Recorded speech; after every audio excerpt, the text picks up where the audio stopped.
Hello दोस्तों, आप सभी का हमारे चैनल द अल्केमी पर स्वागत है। आज हम इस वीडियो के अंदर एक नया टॉपिक स्टार्ट किया है फिजिकल केमिस्ट्री का। वो है क्वांटम केमिस्ट्री, जिसे हम बेसिकली क्वांटम मैकेनिक्स भी कहते हैं। क्लियर है? तो क्वांटम मैकेनिक्स एक बहुत इंपॉर्टेंट और मेजर टॉपिक है फिजिकल केमिस्ट्री का, जिसमें से CSIR नेट के अंदर 7 से 9 क्वेश्चन आपको सेक्शन सी के अंदर मिलेंगे और गेट के अंदर भी बहुत ज्यादा इंपॉर्टेंट वेटेज रखता है। क्लियर है? तो इसके अंदर हम क्या है कि आज जो फर्स्ट वीडियो स्टार्ट करने जा रहे हैं वो बेसिकली उन स्टूडेंट्स के लिए हैं जो बायो बैकग्राउंड से बिलोंग करते हैं और जिनकी मैथमेटिक्स थोड़ी वीक होती है। तो कुछ ऐसी मैथमेटिक्स जो केमिस्ट्री जो इस क्वांटम मैकेनिक्स के अंदर इन्वॉल्व होती है वो इस वीडियो के अंदर हम डिस्कस करेंगे, जिसके अंदर मैथमेटिक्स के जो फॉर्मूले हैं, जैसे डिफरेंशिएशन है, इंटीग्रेशन है या ट्रिग्नोमेट्री जो काम में ली जाती है क्वांटम मैकेनिक्स के अंदर, वो सब आज हम इस वीडियो में डिस्कस करेंगे। ठीक है? तो सबसे ज्यादा इंपॉर्टेंट ये है कि इस क्वांटम मैकेनिक्स की सीरीज को कंटिन्यूअसली पूरे सीरीज को आप देखना, रेगुलर देखना। क्लियर है? तो चलिए स्टार्ट करते हैं क्वांटम मैकेनिक्स का पहला video, mathematics involve in quantum mechanics. Quantum mechanics physical का एक बहुत बड़ा इंपॉर्टेंट टॉपिक है, बहुत ही मेजर चैप्टर है ये। क्वांटम मैकेनिक्स में सी सेक्शन यदि अपन CSIR नेट के लिए बोले तो यहां से 7 से 9 क्वेश्चन बनते हैं, और 7 से यदि 9 क्वेश्चन यदि हमने क्वांटम केमिस्ट्री के अटेम्प्ट कर लिए तो समझ लीजिएगा फिर बचा ही क्या है। समझ रहे हो मेरी बात? तो इस क्वांटम केमिस्ट्री को बहुत ही अच्छे तरीके से समझना। हम यहां से बेसिक से स्टार्ट करते हुए इसके एडवांस लेवल पर जाएंगे। हर प्रॉपर्टीज को यहां पर समझेंगे हम। तो वो बेसिक्स हो गए, पहले फंडामेंटली जो क्वांटम मैकेनिक्स है वो क्या कहती है उसकी थ्योरीज, उसके बाद वही एल्जेब्रा, ऑपरेटर्स, ठीक है, आइगन वैल्यू, आइगन इक्वेशंस, फिर उसके बाद में 1D बॉक्स हो गया, ठीक है, 2D box, 3D box, hydrogen atom, SHO, simple harmonic oscillator, उनकी प्रॉपर्टीज, ठीक है, श्रोडिंगर वेव इक्वेशन कैसे वर्क करती है, उसमें एनर्जी का कैसे कैलकुलेशन करते हैं, ठीक है, रिजिड रोटर, और उसके बाद केमिकल बॉन्डिंग के साथ हम इसका कंप्लीट क्वांटम केमिस्ट्री को बाइंड अप करेंगे। क्लियर है? तो मैं सबसे पहले क्वांटम मैकेनिक्स को स्टार्ट करूं तो बहुत ही ध्यान देना, सुनना, समझना इस चीज को कि जो क्वांटम मैकेनिक्स है बहुत ही सिंपल सा अप्रोच है। मैंने कहा कोई भी मैटर जो मोशन कर सकता है या कोई भी मैटर जो मोशन कर रहा है उससे एसोसिएटेड जो भी प्रॉपर्टी होगी उनकी स्टडी क्या कहलाती है? मैकेनिक्स। ठीक है? मैंने क्या कहा, यदि मैं आपको सिंपली केमिस्ट्री की भाषा में कहूं तो हम कह सकते हैं कि कोई भी बॉडी, मान लीजिए कोई बॉडी है और यदि ये कोई मोशन कर रही है, क्लियर है, तो कोई भी बॉडी यदि कोई मोशन कर रही है तो उसकी स्टडी जिस ब्रांच में की जाती है वो क्या कहलाती है? आपकी मैकेनिक्स। यहां तक क्लियर है? तो ध्यान दे, जैसे मैं कहूं आपको कि कोई मैकेनिकल इंजीनियर है, क्या बनाते हैं? वो कोई कंप्यूटर तो बनाते नहीं है, तो वो एक्चुअली वो चीजें बनाते हैं जिसमें मोशन इन्वॉल्व होता है। क्या इन्वॉल्व होता है? मोशन इन्वॉल्व होता है। यहां तक क्लियर है? तो अब ध्यान देना, क्या कहा मैंने कि कोई भी बॉडी जो मोशन कर रही है उसकी एसोसिएटिव प्रॉपर्टीज कौन कौन सी होगी? जैसे मैं कहूं kinetic energy, momentum, positions, angular momentum, potential energy, like that. तो इन सभी की जो स्टडी की जाती है जिस ब्रांच के अंदर, वो क्या कहलाती है? तुम्हारी मैकेनिक्स। यहां तक क्लियर है? अब ध्यान देना, तो इसको मैं कह सकता हूं कि the behaviour study of matter when it is in motion called mechanics. Clear है यहां तक? अब मैं कहूं, अब ये जो बॉडी है हमने, ये 2 प्रकार की हो सकती है। जो हमने बॉडी काम में ली है वो 2 प्रकार की हो सकती है। पहला मैक्रोस्कोपिक लेवल पर, दूसरा माइक्रोस्कोपिक लेवल पर। पहला कौन सा हो गया? मैक्रोस्कोपिक लेवल, और दूसरा आपका माइक्रोस्कोपिक लेवल। तो हम कहते हैं कि यदि हम, जैसे इलेक्ट्रॉन है, यदि वो मोशन कर रहा है तो वो तुम्हारा माइक्रोस्कोपिक लेवल पे हो गया, और कोई मैक्रोस्कोपिक बॉडी, ठीक है, जिसका साइज ज्यादा है, बड़ा है, वो क्या कहलाएगा? उनका मोशन क्या कहलाता है? Macroscopic level motion. तो हम कह सकते हैं कोई माइक्रोस्कोपिक बॉडी मोशन कर रही है तो उसकी स्टडी क्वांटम मैकेनिक्स कहलाती है। क्या कहा मैंने कि यदि if the study of matter at microscopically level then it's come under quantum mechanics. Clear है यहां तक? तो हम कह सकते हैं कि क्वांटम मैकेनिक्स के अंदर यदि हम स्टडी कर रहे हैं किसी मैटर की, तो उस पर जो होना चाहिए मैटर, वो किस लेवल का होना चाहिए? माइक्रोस्कोपिक लेवल पर। इस लेवल का होना चाहिए, माइक्रोस्कोपिक लेवल का होना चाहिए। तो उसकी जो मोशन होगा, उसकी जो स्टडी होगी, वो किसके अंदर कंसिडर की जाएगी? क्वांटम मैकेनिक्स के अंदर। यहां तक क्लियर है कि जो बेसिक क्वांटम मैकेनिक्स है उसका क्या थ्योरी है, क्या कहना चाह रहा है, किस लेवल पर उसके अंदर स्टडी की जाती है, ये अपने को पता होना चाहिए। यदि मैं कहूं कि यदि अपने मैक्रोस्कोपिक लेवल पर यदि स्टडी कर रहे हैं मैटर की, तो वो किसके अंदर कंसिडर की जाएगी? आपकी क्लासिकल मैकेनिक्स के अंदर। किसके अंदर? क्लासिकल मैकेनिक्स के अंदर। तो मैं अब इसको डिस्ट्रीब्यूट करके आपको बता सकता हूं कि जैसे मैंने यहां पर लिखा मैकेनिक्स, क्या लिखा मैंने यहां पर? मैकेनिक्स।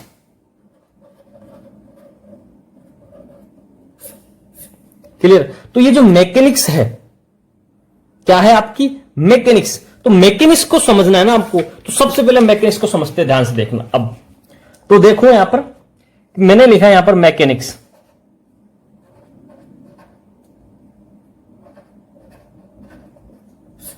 तो ये दो प्रकार से होती है आपकी। पहला कौन सा हो जाएगा? क्वांटम। क्लियर है? और सेकंड क्या हो जाएगा आपका? क्लासिकल। पहला क्वांटम मैकेनिक्स, दूसरा क्लासिकल मैकेनिक्स। तो हम एक चीज जानते हैं कि यदि किसी मैटर की माइक्रोस्कोपिक लेवल पर स्टडी की जाती है, किसी मैटर की माइक्रोस्कोपिक लेवल पर यदि स्टडी की जाती है, तो वो किसके अंदर कंसिडर किया जाएगा? क्वांटम मैकेनिक्स के अंदर। तो हम कह सकते हैं कि हम अब क्या कह सकते हैं, किसको? ये डायनेमिक बेस पे कहेंगे हम कि dynamics of matter eight microscopic level. क्या कहेंगे हम? पहला डायनेमिक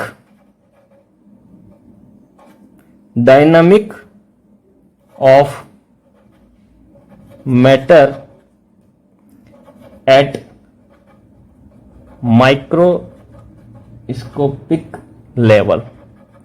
यदि किसी का मोशन मैटर का माइक्रोस्कोपिक लेवल पर किया जाता है, तो वो किसके अंदर कंसिडर किया जाएगा? आपका क्वांटम मैकेनिक्स के अंदर। और यदि हम कहें कि यदि मैक्रोस्कोपिक लेवल पर यदि हम डायनेमिक का मैटर का जो है स्टडी कर रहे हैं, वो किसके अंदर कंसिडर किया जाएगा? क्लासिकल मैकेनिक्स के अंदर। तो हम कह सकते हैं डायनेमिक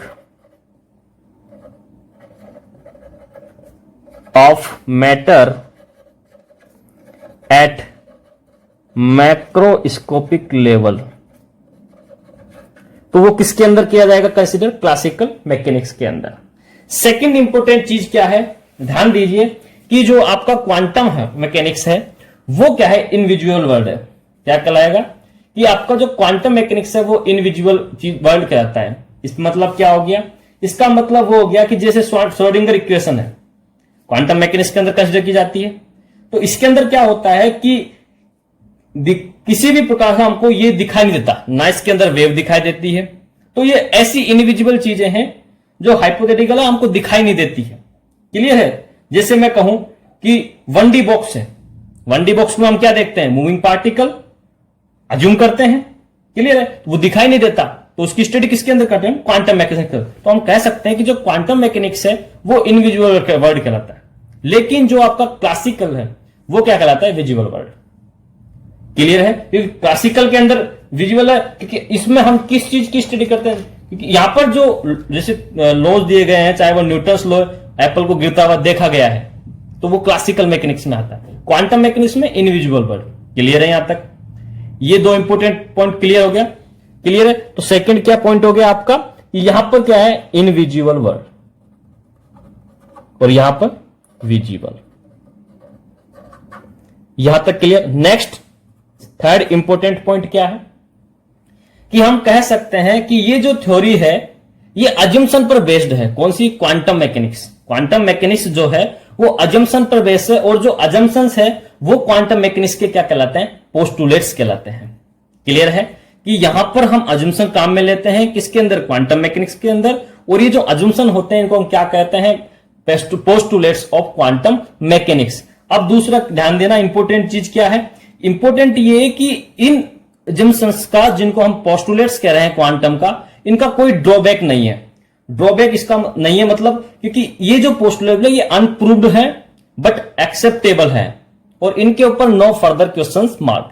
मतलब ये ऐसे हैं जिनके अंदर हम क्वांटम मैकेनिक्स के अंदर इन पोस्टुलेट की सहायता से हर चीज को कैलकुलेट कर पाते हैं, चाहे वो एनर्जी हो चाहे फंक्शन हो। और ये ऐसे हैं जो केवल अजम्पशन माना गया है, अनप्रूव्ड है, इनको प्रूव्ड नहीं किया गया है, लेकिन एक्सेप्टेबल है, इनके ऊपर कोई क्वेश्चन मार्क्स नहीं है, इसलिए ये क्वांटम के क्या कहलाते हैं, पोस्टुलेट कहलाते हैं। ठीक है, तो ये पूरी थ्योरी किस पर बेस्ड है, अजम्पशन पर बेस्ड है, जिनको क्वांटम मैकेनिक्स का क्या कहलाते हैं, हम पोस्टुलेट कहते हैं। ठीक है, ये थर्ड पॉइंट हो गया इसका।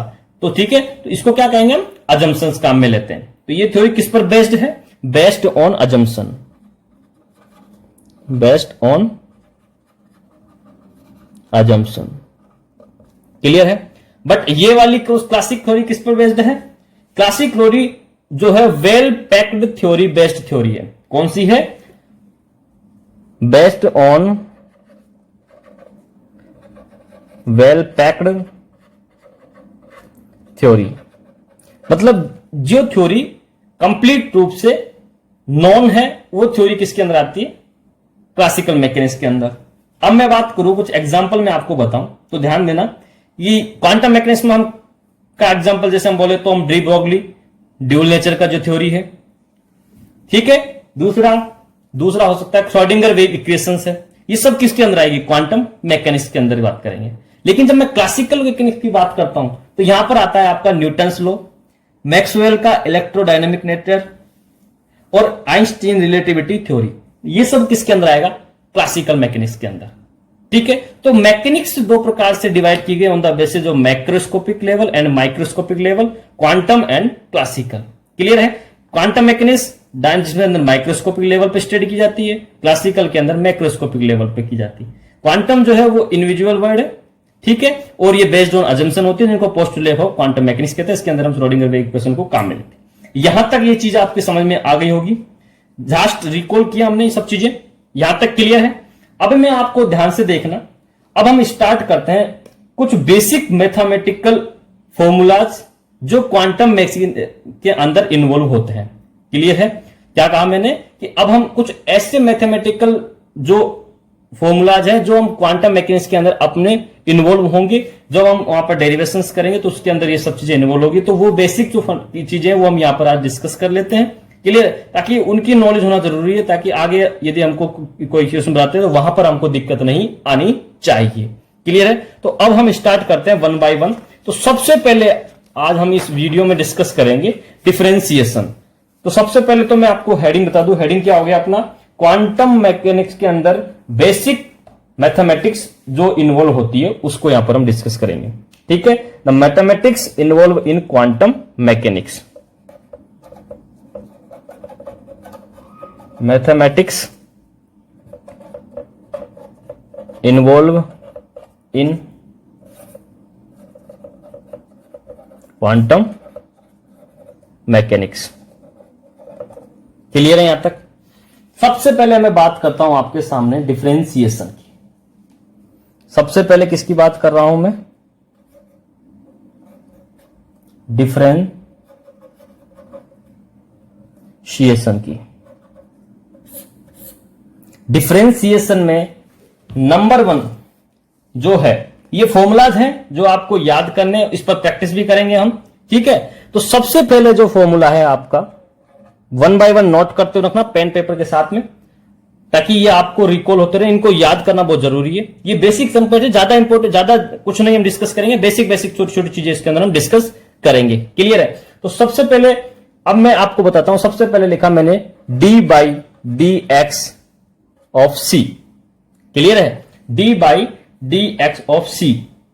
तो मैं कह सकता हूं कि यहां पर जो इसका रिजल्ट आएगा, रिजल्टेंट क्या आएगा, 0। यहां पर सी क्या है, कांस्टेंट है। तो मैं कहूंगा कि किसी भी कांस्टेंट का यदि डिफरेंशिएशन करेंगे तो उसका रिजल्टेंट क्या निकल के आएगा, 0। क्लियर है। तो यहां लिख सकते हैं सी बराबर कांस्टेंट। ठीक है, पहला इंपॉर्टेंट ये याद रखना फॉर्मूला। सेकंड नंबर पर हम डिस्कस करते हैं आपके हाथ कि D by D x of x की पावर एन। क्लियर है। यहां पर क्या लिखा मैंने, D by D X X की पावर एन। यहां पर ध्यान दीजिए, ये जो एक्स है आपका, ये एक्स क्या कहलाता है, ये वेरिएबल है। क्या है, ये आपका वेरिएबल है। और ये जो एक्स की पावर एन में जो ये एक्स है, ये फंक्शन का काम करता है, क्योंकि फंक्शन वही हो सकता है जो वेरिएबल का पार्ट है।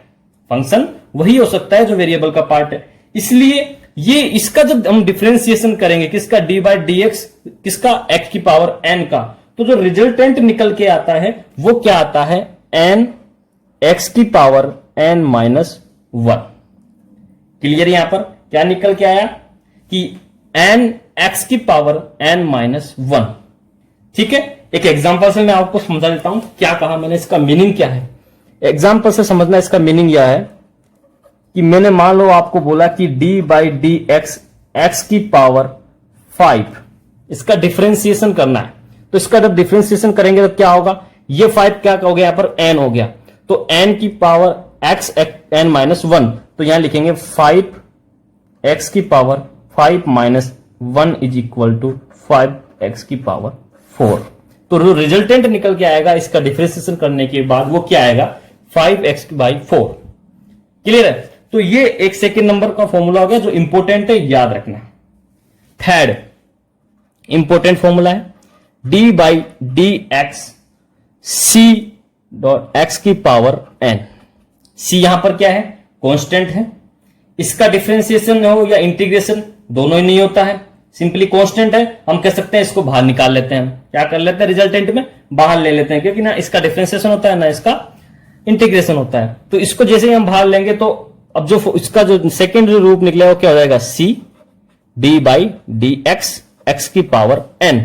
अब इसका तो हमको निकालना आता है, जस्ट अपन ने ऊपर निकाला है, तो क्या होगा इसका सिंपली निकल के आ जाएगा सी डॉट एन एक्स की पावर एन माइनस 1। क्लियर है यहां पर? तो आपको ये चीज समझनी है कि फॉर्मूले क्या क्या है, बहुत ही इंपॉर्टेंट फॉर्मूले, और बहुत ही ज्यादा हम डिटेल में नहीं जाएंगे मैथमेटिक्स, बेसिक मैथमेटिक्स जो इन्वॉल्व होगी क्वांटम मैकेनिक्स को, वहां उसको हम यहां पर क्या कर रहे हैं, डिस्कस कर रहे हैं। ठीक है, तो 3 नंबर का जो फॉर्मूला है वो भी आपको समझ में आ जाना चाहिए। फोर्थ नंबर जो इंपॉर्टेंट फॉर्मूला है वो है आपका D by D x of U plus we. Clear यहां पर? अब यहां पर क्या है, आपको 2 फंक्शन दिए हैं यू एंड वी, जिनका डिफरेंशिएशन करना है। तो ध्यान दें, डिफरेंशिएशन और इंटीग्रेशन दोनों क्या है, लीनियर ऑपरेटर है ये। और लीनियर ऑपरेटर की खास बात क्या होती है कि किसी फंक्शन का सम और डिफरेंस करें तो इनको हम इंडिविजुअली क्या कर सकते हैं, ऑपरेट कर सकते हैं, क्योंकि ये डी और डीएक्स और डी बाई डीएक्स जो कि एक डिफरेंशिएशन ऑपरेटर और इंटीग्रेशन, तो ये ऐसे ऑपरेटर है, लीनियर ऑपरेटर कहलाते हैं, जो इंडिविजुअली क्या कर देते हैं, इन फंक्शन का यदि सम हो या डिफरेंस हो, इन दोनों को सम का इंडिविजुअली ऑपरेट करता है। कैसे करेगा समझना। तो इसका जो रिजल्टेंट निकलता है, जब हम 2 फंक्शन का यदि इस ऑपरेटर के साथ में ऑपरेट करते हैं तो इसका जो डिफरेंशिएशन आएगा वो क्या आएगा, पहले u की रेस्पेक्ट में आ जाएगा d by D x u plus d by D x v. Clear है यहां पर? तो समझना चीज क्या कही मैंने कि यदि आपको 2 फंक्शन u और v जिनका डिफरेंशिएशन करना है तो किस प्रकार से करेंगे, क्योंकि डी बाई डी एक्स क्या डिफरेंशिएशन ऑपरेटर है, ये लीनियर ऑपरेटर कहलाता है। तो ये क्या करता है, इनको इनका सम हो या यहां पर जैसे यहां पर प्लस लिया, यहां पर माइनस होता तो यहां पर माइनस आ जाता, तो इनका जब हम डिफरेंशिएशन करते हैं तो ये क्या आएगा, इंडिविजुअली इनको क्या करता है, ऑपरेट करता है। यहां तक क्लियर है? यहां तक क्लियर है?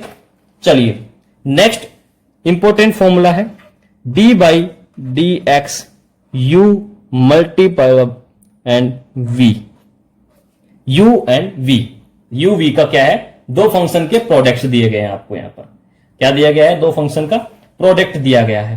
तो ध्यान देना, जब इसका हम जब डिफरेंशिएशन करते हैं तो क्या निकल के आता है, ध्यान देना, बहुत ही ज्यादा इंपॉर्टेंट है, आपके आगे क्वांटम मैकेनिक्स में बहुत काम में आने वाला है। तो क्या कहलाएगा यहां पर, d by D x u and v का जब प्रोडक्ट का हम डिफरेंशिएशन करते हैं तो क्या होगा कि एक बार में एक का ही होकर आएगा, दूसरे को हम बाहर लेंगे। तो एक बार u को बाहर, देन v का ले लेते हैं। कैसे, देखो u को कांस्टेंट बाहर लिया और D by D x of v। फिर क्या होगा, v को बाहर ले लो और D by D x u। Clear है?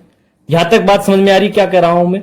को ये अपने को पता होना चाहिए कि जब हम इसका प्रोडक्ट का जब हम डिफरेंशिएशन करते हैं तो किस प्रकार से होगा, और जब उसका प्लस माइनस सम और डिफरेंस का करते हैं तो किस प्रकार से वो ऑपरेट करता है। तो ये जो रिजल्टेंट है ये अपने को इनके पता होना चाहिए। अब ये जो आपको 2 दिया गया है, दिमाग में रखना, इसको बहुत इंपॉर्टेंट है। अभी आपको यहां पर मैंने दो वेरिएबल्स दिए हैं, मान लीजिए आपको वेरिएबल्स यहां 3 दे देता, जैसे D by D x of U V and Z, दी आपको 3 यहां पर वेरिएबल दे दे, तब क्या करना है, सिंपली वही किसी भी दो को बाहर लेकर के ही एक्सपेक्ट में किसी एक का निकालेंगे, ऐसे तीनों का इंडिविजुअल निकालेंगे और उनका सम कर देंगे। क्लियर है? तो आपको रिजल्टेंट निकल के आ जाएगा। कैसे? देखो यहां पर, अब देखो जब निकाले तो पहले 1 बाय 1 चलते हुए निकलना ताकि कोई छूटा न जाए। तो क्या करेंगे, यू का निकालेंगे तो वी और जेड को बाहर ले लेंगे, d by D x of u, then second number पर जब वी का निकालेंगे तो यू जेड बाहर आ जाएगा, d by D x of v, साथ में थर्ड पर जेड का निकालेंगे तो यू और वी कांस्टेंट आ जाएगा, और यहां पर d by D x Z. Clear है यहां पर? तो इस प्रकार से हम इंडिविजुअली अब निकाल सकते हैं, या 3 हो 4 हो कितने भी दिए गए हो, आप इजीली आप फाइंड आउट कर सकते हैं। तो डिफरेंशिएशन समझ में आ रहा है आपको? यहां तक क्लियर है? नेक्स्ट इंपोर्टेंट डिफरेंशिएशन की बात करते हैं। 7th नंबर पर क्या है वो आपका समझना है, ध्यान से देखना। मैंने कहा D by D x of A की पावर एक्स, तो यहां पर ध्यान देना, इसका जो रिजल्टेंट निकल के आएगा वो क्या कहलाता है आपका, ए एल एन ए। क्या कहलाएगा आपका, ए की power x l n a. ये इंपॉर्टेंट है, आपको ये ध्यान में रखना दिमाग में कि इसका रिजल्टेंट क्या होता है, ये आपको पता होना चाहिए। यहां तक कोई दिक्कत हो तो बताना, कमेंट करके बताना। जहां भी आपको डिफरेंशिएशन में प्रॉब्लम हो आप उसके नंबर के साथ पूछ सकते हैं कमेंट बॉक्स के अंदर। क्लियर है? यहां तक कोई दिक्कत नहीं होनी चाहिए। नेक्स्ट 8th नंबर पर हम डिस्कस करते हैं। 8th नंबर पर जो आपका है वो है D by D x l n x. जब डी बाई डी एक्स का एल एन एक्स जो है उसके रेफर में डिफरेंशिएशन करते हैं तो क्या निकल के आता है रिजल्टेंट, 1 बाई एक्स। क्या निकल के आएगा, 1 बाई एक्स। ठीक है, ये क्लियर है आपके सामने? एकदम क्लियर रखना इस चीज को। ठीक है, अब मैं आपके सामने बहुत बहुत बहुत इंपॉर्टेंट डिफरेंशिएशन की बात करने जा रहा हूं। बहुत ज्यादा इंपॉर्टेंट है, अपने क्वांटम मैकेनिक्स में बहुत ज्यादा इन्वॉल्व होगा ये। तो क्या है वो समझना, एक साथ ही लिखूंगा मैं उसको, सब फिर बाद में हम उसको इंडिविजुअली सोल्व करेंगे। D by D x of exponential की पावर प्लस माइनस आयोटा के एक्स की पावर एन। क्लियर है? यहां पर क्या लिखा मैंने, D by D x exponential की पावर प्लस माइनस आयोटा के एक्स एन एक्स की पावर एन। जब इसका डिफरेंशिएशन करते हैं तो ध्यान दीजिए, इसमें क्या करना है कि जो आई क्या है आपका एक इमेजिनरी वैल्यू, जो क्या होता है उसको हम आगे डिस्कस करेंगे। क्लियर है कि यहां पर कोई कांस्टेंट है, ठीक है, और यहां पर जो एक्स है वो वेरिएबल्स है जिसका एन टाइम अपने को डिफरेंशिएट। तो यहां इंपॉर्टेंट क्या है, ये है कि यहां पर जो साइन है वो साइन आपको प्रोडक्ट में एज इट इज मिलेगा। मतलब यहां मैंने प्लस लिखा है तो प्लस आ रहा है, माइनस लिखा है तो माइनस आएगा। तो साइन क्या रहेगा, वो आपका एज इट इज चलेगा यहां पर। ठीक है, दूसरी चीज जैसे ये करेंगे उसके बाद में हम पहले इसका जो सॉल्यूशन निकल के आता है वो क्या होता है उसको मैं आपको डायरेक्ट लिखता हूं, समझना क्या होता है। देखिए, जब इसका रिजल्टेंट जो निकल के आएगा वो क्या लाएगा, प्लस माइनस, प्लस वाले का प्लस माइनस वाले का माइनस। यदि मैं इसको माइनस प्लस लिखता तो प्लस का माइनस आता और माइनस का प्लस आता। इस चीज को समझो, प्लस माइनस लिखा, इसका मतलब एज इट इज आएगा। उसके बाद ये क्या है, कांस्टेंट है आयोटा और के, तो इनको सबसे पहले बाहर लिख लो, आयोटा और के। देन उसके बाद आता है ये एक्स की पावर एन को कैसे लिखेगा, एन एक्स की पावर एन माइनस 1। क्या लिखा हमने, आयोटा के कांस्टेंट था बाहर, उसके बाद में एक्स की पावर एन का एन एक्स की पावर एन माइनस 1, और उसके बाद में ये जो आपका पूरा फंक्शन है वो एज इट इज यहां पर आ जाएगा, ई की पावर प्लस माइनस आयोटा के एक्स की पावर एन। क्लियर है? यहां पर ये बहुत ही इंपॉर्टेंट फॉर्मूला है जो आपका क्वांटम मैकेनिक्स में काम आने वाला है। ठीक है, तो यहां पर क्या समझना, पूरी चीज ढंग से समझना। यहां पर ये plus minus as it is आएंगे, आयोटा के कांस्टेंट है ये बाहर आ जाएगा, एक्स की पावर एन का क्या हो जाएगा, एन एक्स की पावर एन माइनस 1, और जो आपका फंक्शन है वो एज इट इज आ जाएगा। ठीक है, अब इसको मैं आपको एग्जांपल्स के साथ सोल्व करके बताता हूं कि इसका एग्जांपल से कैसे समझेंगे। तो देखो, इसका एग्जांपल समझना आप, एग्जांपल क्या है, एग्जाम्पल से मैं आपको इसको समझाने की कोशिश करता हूं। तो देखो मैंने आपको एग्जाम्पल में दिया डी बाई डी एक्स ई की एक्सपोनेंस की पावर 2kx, क्या दिया 2kx। तो जब इसका मैं डिफरेंशिएशन करवाता हूं डी बाई डी एक्स की रेस्पेक्ट में, तो जो रिजल्टेंट निकल के आएगा वो क्या आएगा समझना। यहां पर 2 और k क्या है आपका कांस्टेंट है। ये सबसे पहले साइन के साथ एजिटिव आ जाएंगे, साइन प्लस है तो प्लस, उसके बाद में 2 और k एजिटिव आ गया। उसके बाद क्या है x की पावर n, x की पावर n यहां पर कितना है 1, तो यहां पर n की जगह क्या आएगा 1, उसका लिखने का कोई मतलब नहीं है। उसके बाद में क्या है x की पावर n माइनस 1, तो जब मैं x की पावर n माइनस 1 करता हूं तो क्या निकल के आएगा आपके यहां पर ध्यान से देखना। जब मैं x की पावर n माइनस 1 करता हूं तो x की पावर 1 माइनस 1 हो जाएगा, क्या हो जाएगा 1 माइनस 1 हो जाएगा। तो जब 1 माइनस 1 हो जाएगा तो x की पावर 0, x की पावर 0 होगी, तो यहां पर क्या हो जाएगा 1 निकल के आएगा आपका। क्लियर है? तो x की पावर 0 का 1 हो गया, तो यहां पर क्या हो गया ये वाली टर्म भी कितनी होगी 1। तो इसका लिखने का कोई मतलब नहीं है, n x की पावर n माइनस 1 का कोई मतलब यहां पर लिखने का है नहीं, क्योंकि यहां पर x की पावर कितनी है 1 है। क्लियर है? तो इसके बाद में क्या आ जाएगा, जो आपका फंक्शन है वो एजिटीज यहां पर आ जाएगा e की पावर 2kx। क्लियर है? तो आपका जो रिजल्टेंट निकल के आएगा 2k एक्सपोनेंस की पावर 2kx का जब differentiation D by D x के रेस्पेक्ट में करते हैं तो क्या निकल के आता है 2k एक्सपोनेंशियल 2kx। क्लियर है यहां तक? यहां तक क्लियर है? एग्जाम्पल के साथ समझने से क्या है कि कंसेप्ट क्लियर होता है। ठीक है, अब सेकंड नेक्स्ट इंपॉर्टेंट फॉर्मूला लिखते हैं हम। 9 नंबर हो गया, अब लिखते हैं 10 नंबर। ध्यान से समझना, 10 नंबर आपका क्या कहलाता है, D by D x sine iota के एक्स की पावर n, क्या है आपका D by D x sine iota के एक्स की पावर n। तो ध्यान देना, सिंपली याद रखो दिमाग में कि साइन थीटा का डिफरेंशिएशन कोस थीटा होता है, और कोस थीटा का जब डिफरेंशिएशन करते हैं तो माइनस साइन थीटा होता है। क्लियर है? इसको दिमाग में रखो। क्या कहा मैंने कि यदि साइन थीटा का डिफरेंशिएशन करना है तो कोस थीटा, और कोस थीटा का डिफरेंशिएशन करना है तो माइनस साइन थीटा। तो जब हम इसको समझे तो इसका जब रिजल्टेंट आएगा वो क्या आएगा देखना, जो कांस्टेंट है वो पहले आ जाएंगे।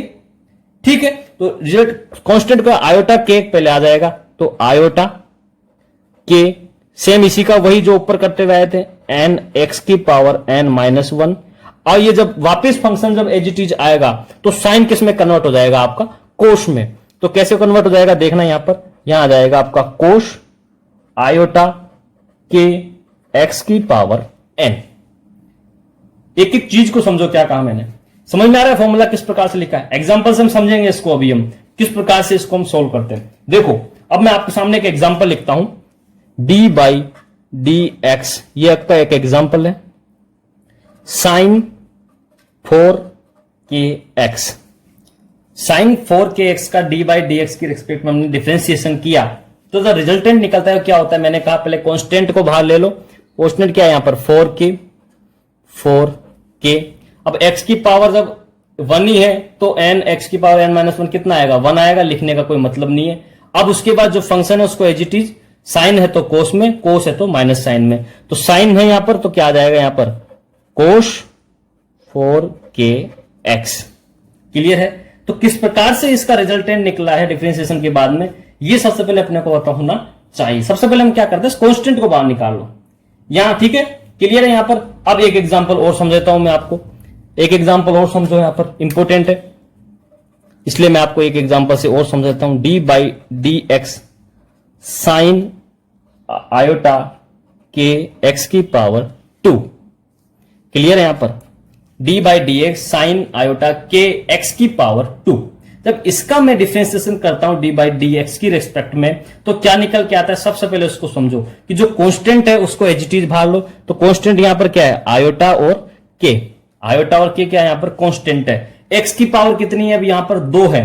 जब एक्स की पावर 2 है तो इसका जब यहां पर लिखेंगे तो क्या निकल के आएगा, देखो 2 है तो यहां पर सबसे पहले क्या आ जाएगा 2 आ जाएगा। एक्स की पावर 2 माइनस 1 तो क्या बचेगा, एक्स बचेगा, तो आपका एक्स आ जाएगा। उसके बाद में ये जो फंक्शन है वो एज इट इज जाएगा किस में कन्वर्ट होकर के, कोस में, क्योंकि यहां पर क्या है साइन है, तो यहां पर क्या आ जाएगा कोस आयोटा के एक्स की पावर 2। क्लियर है यहां पर? तो जो रिजल्टेंट किस प्रकार से निकाल रहे हैं हम, उसको एग्जांपल के साथ समझना किस प्रकार से ये हो रहा है।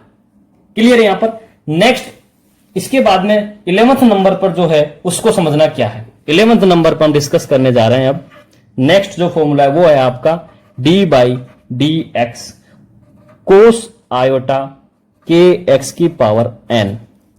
ठीक है, तो इसका वही मैंने बताया आपका कि जब डिफरेंस करेंगे तो साइन कोस में और कोस माइनस साइन में कन्वर्ट होगा। तो जब इसका रिजल्टेंट निकल के आएगा वो क्या आएगा, आयोटा के क्या है, कांस्टेंट है, एज इट इज बाहर आ जाएंगे पहले, एन की पावर एक्स माइनस 1। अब जब इसका करेंगे तो माइनस साइन आयोटा के एक्स की पावर एन। ठीक है, अब ये जो माइनस है इसको मैं बाहर ले जाता हूं, सबसे पहले आगे लगा देता हूं, तो ये माइनस आयोटा के एन की पावर एन माइनस एक्स की power n minus 1 sine iota के एक्स की पावर एन। क्लियर है? तो ये चीज आपके समझ में आ गई होगी। ठीक है, अब इसको किसी प्रकार से लेके एक ही बात है, सेम पैटर्न होना चाहिए इसका। यहां तक क्लियर होना चाहिए, आपकी कोई दिक्कत हो तो बताओ। क्लियर है? देखो अब इसको भी मैं आपको एक एग्जांपल से समझाता हूं, ध्यान से समझना। एग्जांपल समझना ध्यान से। मैंने लिखा D by D X cos 4 के एक्स का square, D by D X cos 4 के एक्स का स्क्वायर। जब इसका जब डिफरेंशिएशन किया गया तो क्या निकल के आता है, ध्यान से देखना, माइनस आएगा क्योंकि साइन है। तो पहले तो आप सिंपली लिखो इसको, 4 के एक्स स्क्वायर है तो क्या हो जाएगा 2x। अब जो फंक्शन एज इट इज है वो आपका साइन के साथ में आ जाएगा, माइनस साइन 4 के एक्स स्क्वायर। अब देखो दोनों मल्टीप्लाई है, इनको मल्टीप्लाई करके लिख दो 8 के एक्स। अब माइनस साइन है उसको आगे लगा दो, साइन 4 के एक्स स्क्वायर। अब इंपॉर्टेंट क्या है कि ये जो मैंने आपको जो सबसे पहले बताया, ये एक पैटर्न है जिस पैटर्न से हमको फॉलो करना है। क्लियर है? उसको बाद में हम खोल के मल्टीप्लाई करके वो हम लिख सकते हैं, वो अपने इजी समझने के बाद की बात है। यदि हम समझ गए तो उसके बाद हम इसको किसी प्रकार से इजी वे में कन्वर्ट कर लेंगे। तो वे ऑफ पैटर्न आपको समझ में आना चाहिए। यहां तक क्लियर है? चलिए नेक्स्ट जो फॉर्मूला है वो इंपॉर्टेंट है, जो डिस्कस करते हैं, ज्यादा नहीं है, डिस्कस करो बस, हो गया कंप्लीट। नेक्स्ट जो आपका 12th नंबर पर है वो है आपका d square by D x square u plus we. Clear है? यहां पर क्या है आपका d square by D x square u plus v. तो ध्यान देना ये भी क्या है आपका लीनियर ऑपरेटर है। D square by D x square क्या हो गया, लीनियर ऑपरेटर। क्या करेगा, फंक्शंस को इंडिविजुअली ऑपरेट करेगा। ठीक है, तो जब इंडिविजुअली ऑपरेट करेगा तो 1/1 दोनों का करेगा। कैसे करेगा, d square by D x square u plus d square by D x square v. Clear है यहां पर? ठीक है, अब मैं आपके सामने एक इंपॉर्टेंट और लास्ट जो फॉर्मूला है डिफरेंशिएशन का उसको यहां पर डिस्कस करता हूं। बहुत बहुत बहुत ज्यादा इंपॉर्टेंट है, समझना क्या है। D square by d x square u and v का प्रोडक्ट। जब इसका डिफरेंशिएशन करेंगे, ठीक है, यू एंड वी का जब डिफरेंशिएशन करेंगे तो क्या होगा, समझना क्या होगा उसको समझो आप। तो क्या लिखेंगे हम इसका differentiation, u d square by D x square v, क्योंकि हमने पढ़ा है लास्ट में कि जब करते हैं मल्टीप्लाई वाले का तो पहले एक को कांस्टेंट बाहर दूसरे का करते हैं, फिर क्या करेंगे हम v d square d x square u. ऐसा लिख लो तो ध्यान देना, तुरंत इसको काट देना। यदि ऐसा लिख लिया तो तुरंत उसके बाद इसको काट देना। क्यों, सबसे पहले इसका मीनिंग समझो क्या है। मीनिंग यह है कि मैंने कहा डी की पावर एन डी एक्स की पावर एन, तो इसका मीनिंग यह हो गया कि n time differentiation of the function, कि जो फंक्शन दिया है उसका एन टाइम क्या करना है अपने को, डिफरेंशिएशन। तो क्या कहूं मैं, तो हम कह सकते हैं जैसे आपको D square by D x square दिया है तो इसका मतलब हो गया डी बाई डी एक्स और D by D x. Clear, इसका मतलब क्या हो गया, D by D x multiply by D by D x. तो आपको जो ये फॉर्मूला है वो क्या निकल के आएगा उसको समझना, डी स्क्वायर जब d x square u multiply by v है तो हो जाएगा d by D x u and v. और आपको इजीली पता है इसका निकालना आपको आता है, तो D by D x u D by D x v plus v D by D x u। फिर इसका जैसे ही निकालोगे उसके बाद वापिस इसके साथ क्या करना, डिफरेंशिएशन 3 बार दे तो 3 बार कर देंगे। क्लियर है यहां तक? तो इस प्रकार का जो इसका कंप्लीट जो फॉर्मूला होता है वो होता है ये वाला। यहां तक क्लियर है? क्लियर है यहां तक? अब ध्यान दे, इसके बाद में क्या इंपॉर्टेंट है कि एक बार कई बार क्वेश्चन बच्चे पूछते हैं सर यदि इनकी पावर डिफरेंट है तो क्या होगा। कई बार स्टूडेंट क्या पूछते हैं कि सर इनकी जो पावर है वो डिफरेंट हो तो क्या होगा। तो समझना, उस चीज को भी मैं आपको समझा देता हूं।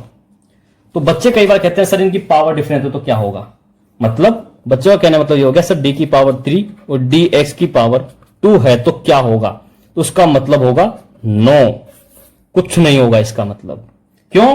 क्योंकि डिफरेंशिएशन एक ऑपरेटर है और ऑपरेटर को हम लिखते हैं इस प्रकार से, और ऑपरेटर का जो है उसका यदि मैं एन टाइम डिफरेंशिएशन करता हूं तो मैं लिखूंगा इसको a की पावर डिफरेंशिएशन पावर n। तो इसको किस प्रकार से ऑपरेट करूंगा, दिस वन। क्लियर है? तो यहां पर जो आपका ध्यान से देखना d बाई डी एक्स भी क्या है, एक ऑपरेटर है। तो जब कब इसका मैं डिफरेंशिएशन कर रहा हूं d by D x, d by D x, d by D x, तो इसका एन टाइम डिफरेंशिएशन किया तो इसका जो निकल के आएगा वो क्या आएगा, रिजल्टेंट दिस वन। तो दोनों पर क्या रहेगा, वो बराबर रहेगा। क्लियर है? तो कभी भी ये अलग अलग पावर में नहीं हो सकता।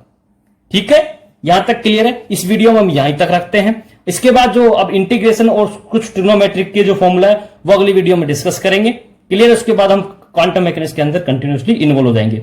यहां तक क्लियर है? वीडियो अच्छी लगी तो लाइक करें, चैनल को सब्सक्राइब करें, ठीक है, और ज्यादा से ज्यादा वीडियो को शेयर करें। बहुत ही इंपॉर्टेंट टॉपिक है ये, ध्यान रखना, क्वांटम मैकेनिक्स फिजिकल का, केमिस्ट्री का। All the